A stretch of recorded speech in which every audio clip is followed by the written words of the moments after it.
Hi class, we're continuing Unit 3.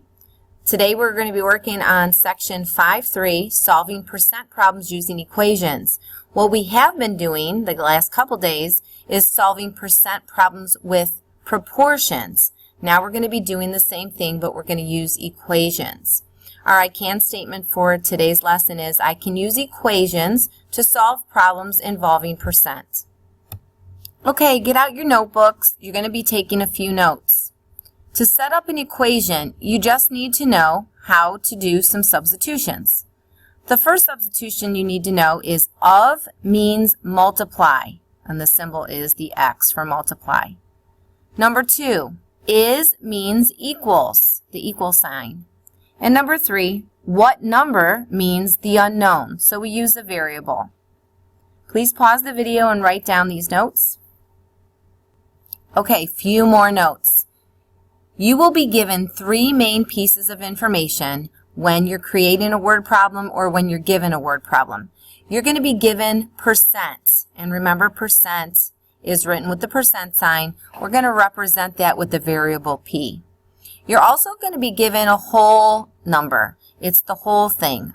There's 50 out of 150 kids. 150 is going to be the whole.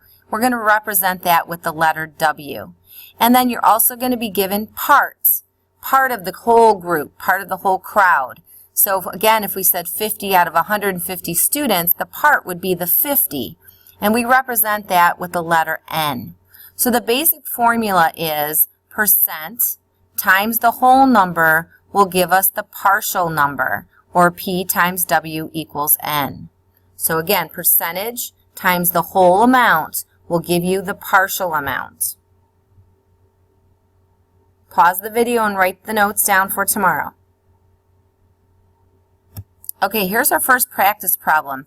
This is how we find part of, and that's represented again by the letter N.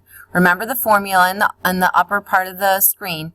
Percentage times the whole amount is going to equal the partial amount. Here's an example.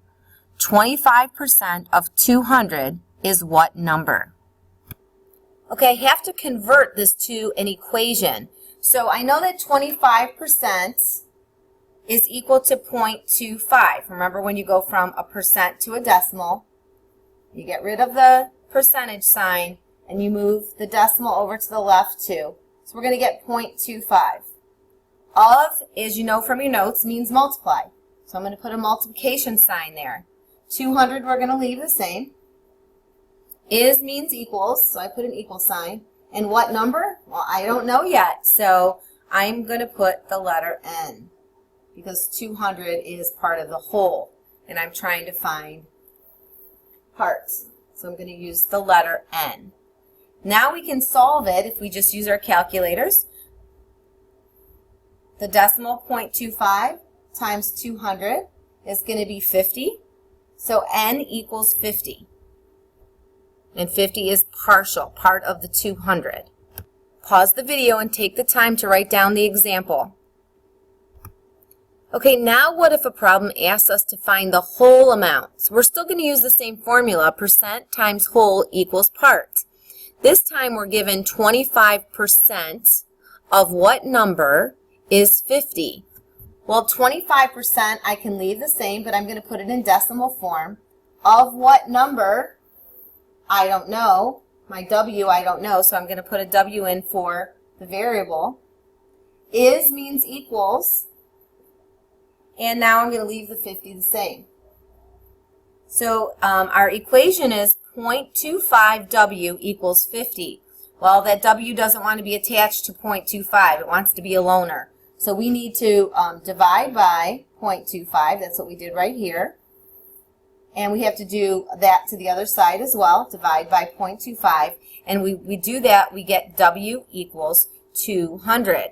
And if you look over here, that's what it was when we figured out what the partial amount was. Now we're figuring out the whole, and it comes out to W equals 200. Now what if the missing piece we have to find is the percentage? Okay, we're still going to use the same formula. P times W equals N. Percentage times the whole amount equals the partial amount. What percent? I don't know. I'm going to give it the letter P. We don't know the percent. Of means multiply. 200's a number. We're going to leave that the same. Is means equals. And 50, we just leave the same. So our equation is really done. We have P times 200. We don't usually write it in that format. We usually would write 200P. 200 plus the variable, 200 times the variable. Then we're going to divide by 200 because this variable likes to be by itself. And whatever we do to one side, we have to do to the other side. And when we divide 50 by 200, we will get P equals 0.25, which equals, we want a percentage, 25%. And again, if we go back to that very first problem, there's our 25%.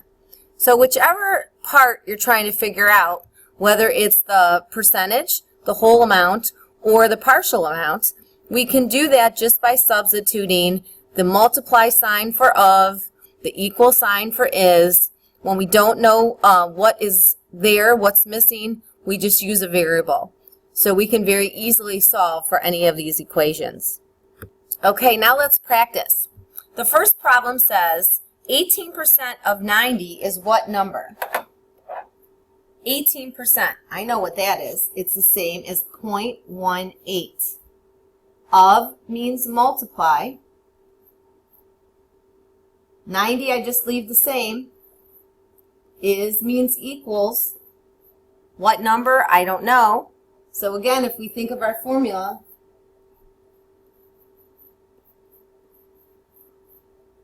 I'm going to put an n here. We're done. Now all we have to do is solve it. So 90 times 0.18 equals 16.2. So my n equals 16.2. Now let's look at the second problem. They give me 96%. I know what to do, 0.96. Of what number? Well, I don't know. They're not telling us. So that's our variable. And remember our formula, that's going to be the W. So times W is means equals, and I'm going to leave my 24 the same. So now all I have to do is solve this problem. I'm going to divide each side by 0.96 to get that W by itself. And when I do that, I get W equals 25. Now we have the last practice problem. Now they're asking us to find the percent. So what percent? Well, I don't know. So we're going to use the P to stand for percent. Of means multiply. 496, we're going to leave that the same. Is means equals, and I'm going to leave the number 124 the same. So now I have P times 496 equals 124.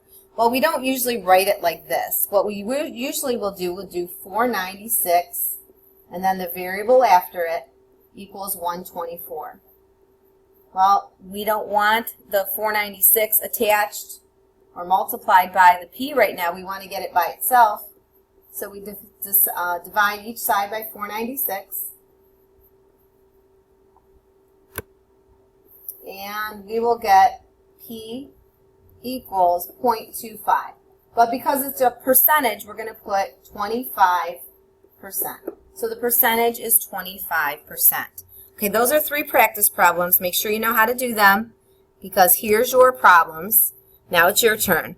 Work all 3 of these out. I'm sorry, those are numbers 4, 5, and 6. Work all of these out for tomorrow.